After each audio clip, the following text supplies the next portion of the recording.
अमेरिकी सांसद Ilhan Omar जो भारत विरोधी वक्तव्यों और स्टैंड के लिए विख्यात ऑब्लिक कुख्यात हैं, जिनके की विषय में एक सर्वविदित सत्य है कि पाकिस्तान गवर्नमेंट के द्वारा ले जाए गए उन चुनिंदा अमेरिकी सांसदों में से एक थी जिन्हें पाक अधिकृत कश्मीर में ले जाकर पाकिस्तान की गवर्नमेंट की तरफ से विजिट कराया गया था। मुशफिकुल फजल ये वो पत्रकार हैं, आप सबको ध्यान हो, जिन्होंने व्हाइट हाउस की प्रेस कॉन्फ्रेंस में और यूएन स्पोक्स पर्सन से अरविंद केजरीवाल के बारे में, अरेस्ट के बारे में सवाल पूछा था। ये है वो महोदय। ये वर्ड्स उनकी डिफरेंट स्पीचेस में आए हैं। I don't want to live in India, I doesn't value skilled people, I doesn't have the freedom of faith, Indians in India there are hateful peoples. 9/11 के जो प्राइम एक्यूज थे खालिद शेख मोहम्मद और मोहम्मद अट्टा, कोई political party दिखाइएगा जिसने उनके पक्ष में सहानुभूति का बयान जारी किया हो। जम्मू कश्मीर चुनाव में कांग्रेस के मुख्य सहयोगी दल कहते हैं कि अफजल गुरु की हैंगिंग गलत थी।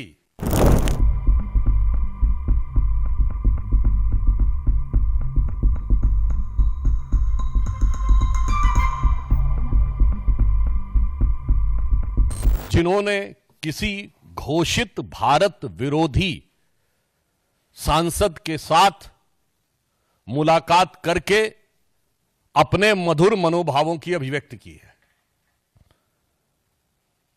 अमेरिकी सांसद इल्हान उमर जो भारत विरोधी वक्तव्यों और स्टैंड के लिए विख्यात ऑब्लिक कुख्यात हैं, जिनके की विषय में एक सर्वविदित सत्य है कि पाकिस्तान गवर्नमेंट के द्वारा ले जाए गए उन चुनिंदा अमेरिकी सांसदों में से एक थी जिन्हें पाक अधिकृत कश्मीर में ले जाकर पाकिस्तान की गवर्नमेंट की तरफ से विजिट कराया गया था। यह अनेक मौकों के ऊपर ऐसे बयान दे चुकी हैं जो सीधे मुस्लिम ब्रदरहुड और आईएसआई के लिए प्रत्यक्ष अथवा परोक्ष रूप से सहानुभूति दर्शाते हैं। राहुल गांधी जी भारत के इतिहास के पहले नेता प्रतिपक्ष बन चुके हैं जिनका नाम एक समय पर पाकिस्तान ने संयुक्त राष्ट्र संघ में भारत विरोधी अपने वक्तव्य में प्रयोग किया था, और आज अपने उनके भारत विरोधी मित्रों की श्रृंखला में एक और उपलब्धि राहुल गांधी को प्राप्त हुई है। He has further added another feather to his cap of anti India friends, जब पन्नू ने उनकी तारीफ की है, यानी पाकिस्तान से लेकर पन्नू तक के और इल्हान उमर तक उनकी तारीफों में जो पुल गढ़े जा रहे हैं, उसमें एक नया नाम और भी है। ये जनाब हैं मुशफिकुल फजल। ये वो पत्रकार हैं, आप सबको ध्यान हो, जिन्होंने व्हाइट हाउस की प्रेस कॉन्फ्रेंस में और यूएन स्पोक्स पर्सन से अरविंद केजरीवाल के बारे में, अरेस्ट के बारे में सवाल पूछा था। ये है वो महोदय। अब आइए साहब, और ये महोदय जो हैं, देखिए कितने मधुर भाव से सेल्फी ले रहे हैं राहुल गांधी जी के साथ। और राहुल गांधी जी और उनके चच्चा जो बता चुके थे कि वेस्ट वाले अरब से आए हैं और नॉर्थ वाले यूरोप से आए हैं, ईस्ट वाले चाइना से आए हैं, दक्षिण भारत वाले अफ्रीका से आए हैं। ये चतुर्दिक प्रतिभा के धनी जो इनके सैम हैं, उनके साथ ये बैठे हुए हैं। अब ये इल्हान उमर के साथ मुस्कुराहट बिखेरती हुई और हर भारतवासी को दिल को चीरती हुई ये तस्वीर है। इस विजिट में उन्होंने कुछ ऐसे शब्दों का प्रयोग किया है जिस पे मैं पूरे देश का ध्यान आकर्षित करना चाहूंगा। ये वर्ड्स उनकी डिफरेंट डिफरेंट स्पीचेस में आए हैं।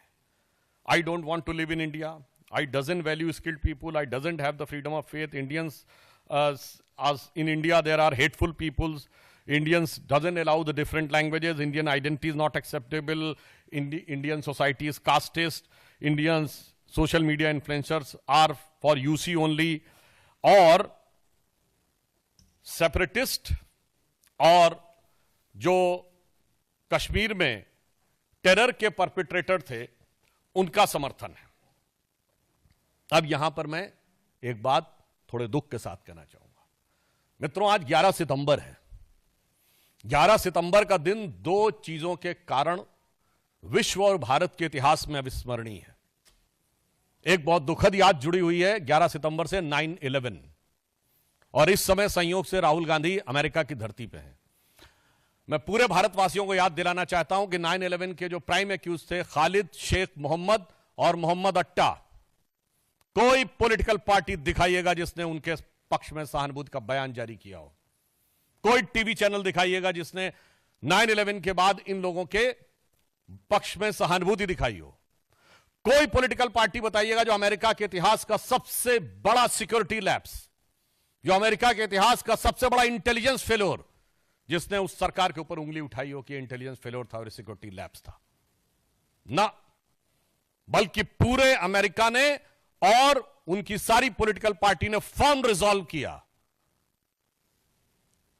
जॉर्ज बुश जो रिपब्लिकन थे, उन्होंने कहा कि हम ओसामा बिन लादेन को मारेंगे, और बराक हुसैन ओबामा जो कि डेमोक्रेट थे उस काम को अंजाम दिया। आज भारत में अगर उसके समकक्ष जो भारत की संसद पे हमला हुआ, जिसके लिए सर्वोच्च न्यायालय ने rare of the rarest crime शब्द का प्रयोग किया है अपने जजमेंट में, आप जाके चेक कर सकते हैं अफजल गुरु की हैंगिंग के बारे में, 7 साल उसकी हैंगिंग रुकी रही। और आज भी जम्मू कश्मीर चुनाव में कांग्रेस के मुख्य सहयोगी दल कहते हैं कि अफजल गुरु की हैंगिंग गलत थी।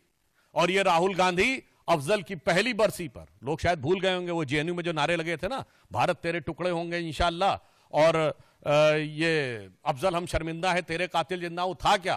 वो 2015 में अफजल की हैंगिंग की पहली बरसी थी और जिसका ये लोग नैतिक समर्थन कर रहे थे। सोचिए ये 11 सितंबर हमें क्या याद दिलाता है?